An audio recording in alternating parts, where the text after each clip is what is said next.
Bismillahirrahmanirrahim ve bihi nestaîn. Sabahın en güzeli, en hayırlısı, en bereketlisi sizin olsun.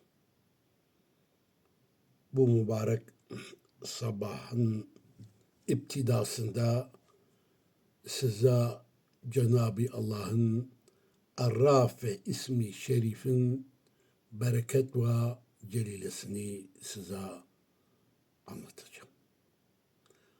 Önce şunu söyleyeyim. Cenab-ı Allah'ın 99 isminden birisi de Ar-Rafi'. Ar-Rafi'u yahut Ya Rafi'u. Anlamı yükselten, yücelten demektir. Yani Cenab-ı Allah istediği kulunu yüceltir. Evet. Der ki,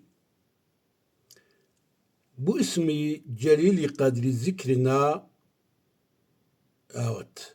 devam eden, bu ismi şerifin zikrini kendine vazife eden ve vıfkı şerifi yazıp üzerine taşıyan kimse, dikkat edin.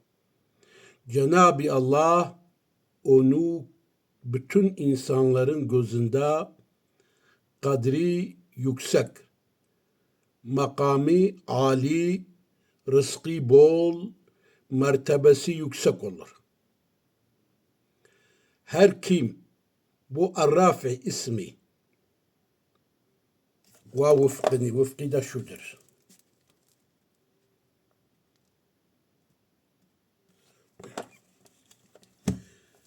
Temiz bir kağıt üzerine yazıp, misk ve safranla yazıp üzerine taşırsa ve her gün sabah namazından sonra 251 defa Ya Rafi'u okuyan kimse,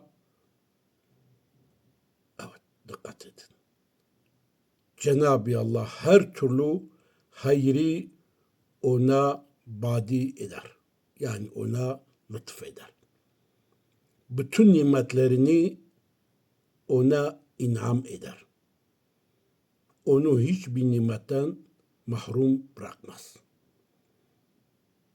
Maddi ve manevi bütün gizli latifeleri ona ihsan buyurur. Evet.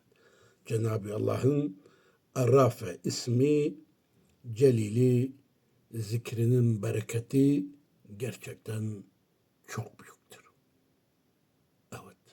İhmal etmeyin. Şöyle bir yüzük üzerine de Arrafe yazıp parmağınıza takabilirsiniz. Bu konuda da ben size yardımcı olabilirim. Arrafe. Evet. Rabbim Arrafe ismi hürmetiyle sizi bütün dünyanın nimetlerine nail eylesin. Sizi yüceltsin. Evet. Sizi korusun. Bütün nimetlerini size inam eylesin. Amin. Velhamdülillahi Rabbil alemin.